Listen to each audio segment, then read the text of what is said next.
Hello everyone, SquaredCircle Wrestling is back with another episode which includes CM Punk backstage at Impact Wrestling tapings. CM Punk reportedly open to join Impact Wrestling. Mandy Rose accuses WWE. Is Adam Copeland unhappy with AEW? Top free agent spotted backstage at AEW. Real reason why TNA wrestling name is back. And much more. You can check the complete list with time chapters in the description box below. Before we start, make sure to subscribe to our channel for all the latest news.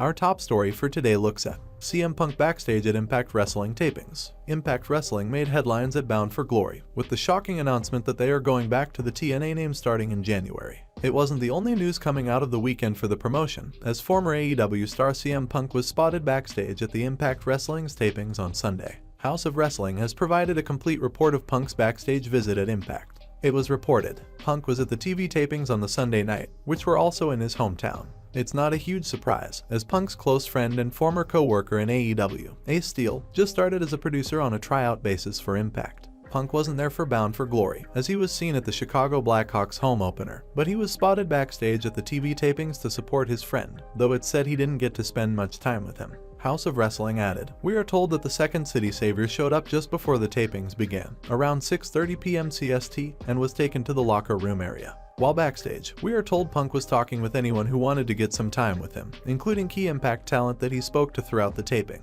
Since he had attended a taping earlier this year, we are told his presence did not faze any of the talent, as they were more used to his presence." Next up, CM Punk reportedly open to join Impact Wrestling. Following Punk's backstage visit at Impact Wrestling TV tapings, Fightful Select reported that Impact Wrestling is open to the idea of the Second City Saint joining the promotion. Fightful Select reported, "It is believed that Ace Steel joining Impact Wrestling pointed towards the promotion's interest in signing Punk." The report claimed that people close to CM Punk didn't think he was interested in joining Impact, but said he could still work in the promotion at his whim under the right circumstances. The biggest hurdle to the best in the world joining the promotion would be the salary, as it was noted that Punk's salary in AEW was 15 to 20 times that of the top wrestlers in Impact. Next up, will Ospreay open to sign with WWE? One of the biggest name in pro wrestling, Will Ospreay will be a free agent in early 2024. In an interview with Metro, Ospreay made it clear that he's willing to move with his family to the United States to sign with WWE or AEW.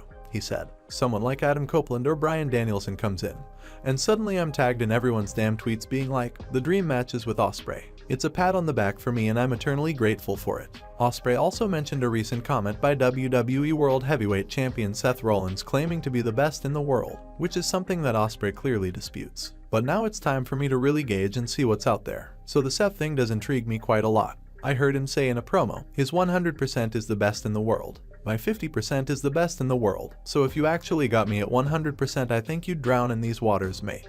Which promotion would you like to see Ospreay in? Let us know in the comments below. Next up, is Adam Copeland unhappy with AEW?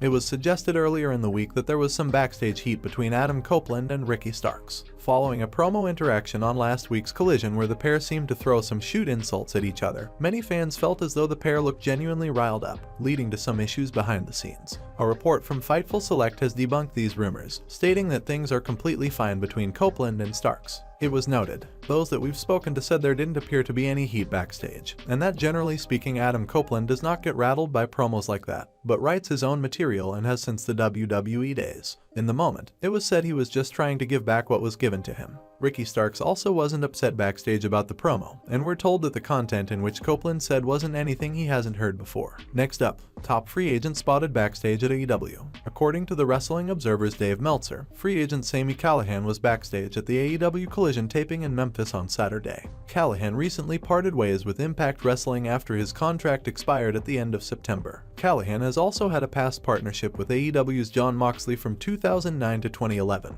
They rekindled that alliance for 2 matches in 2022 when Moxley appeared at the Wrestling Revolver. A report by Fightful Select earlier this month said that Moxley was pushing hard for AEW to sign Callihan.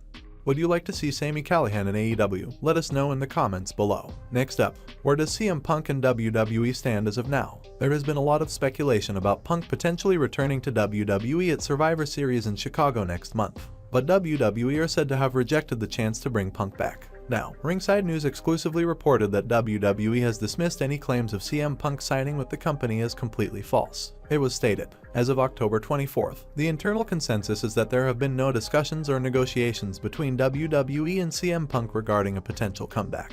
This clarification comes as a response to fan expectations of Punk's appearance at this year's Survivor Series. While the landscape of professional wrestling can be unpredictable, WWE sources are adamant that, at this moment, there are no talks underway with CM Punk. Another report came out that Punk had been in touch with individuals within WWE to gauge how such a return might be approached. A source close to Punk reportedly affirmed the accuracy of this claim, suggesting that Punk was waiting to see if WWE would make a move. However, recent attempts to reach out to Punk have gone unanswered. Regarding the numerous teases and hints related to CM Punk, WWE higher-ups and top talent have suggested that many of them are not cleared in advance. Some may even be initiated by wrestlers themselves, with the intent of getting under CM Punk's skin. While these claims are made within WWE, they reflect the dynamic and ever-changing nature of the wrestling world, where plans and negotiations can shift at any moment. Next up, Chris Jericho says, joining AEW was risky. Chris Jericho has been a mainstay in AEW ever since the promotion first opened its doors a few years ago. Still, he is best known for his time in WWE, and he recently spoke openly about the risks involved in jumping ship.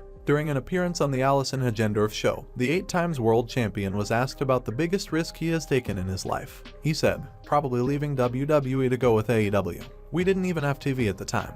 Just my boss, Tony Khan, had a lot of passion, and he had the money for it, and we had a roster of guys that I felt could do something. When I got involved, we were able to get on TBS and kind of went from there. So I just think it was one of those things where I thought, I've done all I can do in WWE, and I can stay here, but I don't want to just stay here. I don't want to just be a guy. Let's try and change history. Let's make wrestling a better industry. Next up, real reason why TNA Wrestling name is back. Saturday night's Bound for Glory pay-per-view ended with the announcement that Impact will be known as TNA Wrestling again. The TNA Wrestling name change will officially start with the Hard to Kill pay-per-view on January 13, 2024. PW Insider is reporting new details about why the company is reverting to the TNA name. It was noted, the decision will unite the fragmented history of the promotion, who used TNA, Impact, and Global Force Wrestling as names over its 20-plus year history. In addition, it was noted that some of the company's international partners and fans still preferred the TNA name and still used it to refer to the company. New championships have been commissioned featuring the TNA logo. The current champions will use them once introduced on TV in January. Current storylines and talent are expected to continue, just under the TNA name. Next up, Eric Bischoff lashes out on reports criticizing AEW's older talent. AEW is often criticized for pushing veteran superstars, or the popular WWE names, that the company has signed over the years instead of their homegrown talent. This strategy has been noted by a lot by the fans as well as by Dave Meltzer, who got a response from WWE Hall of Famer Eric Bischoff. Former WCW President Eric Bischoff, speaking on his 83 Weeks podcast, praised some veteran stars like Adam Copeland and Bryan Danielson and stated that they are performing on a level above some of the younger talents in AEW. He said, "Yeah, I will watch it today. I will go back and watch that because I love watching seasoned performers who understand psychology and can deliver in the ring. I don't care how old they are." By the way, I read a post from Dave Meltzer about one problem. They have too many old guys. Well, I got news for you. Those guys are performing at a level far above some of the younger talent on that show, and that's not a knock on the younger talent. They're going to get there, but you don't really get to perform at the level of Bryan Danielson, Christian, Adam Copeland, or Chris Jericho until you've been in that ring for a while. He continued, "It takes time, folks. It's not just about going out there and being able to do athletically what a lot of younger talent, dude, because that shit ain't working. To be honest, it's the story, it's the psychology, it's the characters, and I think Christian and Brian Johnson, without even having seen the match yet, probably put out a clinic that I hope many people are paying attention to." Next up, Lacey Evans explains why she asked for release. Lacey Evans departed from WWE after her contract reportedly expired in August earlier this year. By many accounts, Vince McMahon himself was a huge fan of Evans, but she left the company having not made much of a mark since 2016. Evans explained her side of things while appearing on the Power Alphas podcast with former WWE star Mandy Rose. She said, "I asked, for my release, I asked if I could verbatim, can I slip out the side door? Where I come from and what I've been through and what I've had to do, nobody's gonna talk to me any certain way. I'm not going to sit in catering eating steak anymore. That was my main goal in WWE. I'm an alpha and I want to be able to tell my story and help people because I know what I've accomplished already before I even joined WWE." Next up, Mandy Rose accuses WWE. Mandy Rose's journey through the world of premium content and her WWE departure has been nothing short of eventful. Despite her release from the company due to content posted behind a premium paywall, Rose has managed to elevate her brand's value significantly. She has now come forward, accusing WWE of terminating her contract because they couldn't monetize her premium content. Mandy Rose found herself released from her WWE contract due to the content she shared behind her premium content paywall. What's even more surprising is that she reportedly wasn't given an opportunity to remove the content before her departure from the company. Mandy Rose, speaking on the Power Alphas podcast, went on to accuse WWE of terminating her contract due to her inability to monetize her premium content. She said, "What you said earlier, to piggyback a little bit, my character, I was the sex symbol. I was a homewrecker. I'd come out in a towel, stealing your husband. Like you said before, your ass was out and it went viral, all of those things. Because you know when they couldn't monetize off of my sex selling whatever you want to call it. See you later." Strip the title. Future endeavors, have a great time. And that is all for today's news. Don't forget to subscribe to our channel SquaredCircle Wrestling for all the latest updates.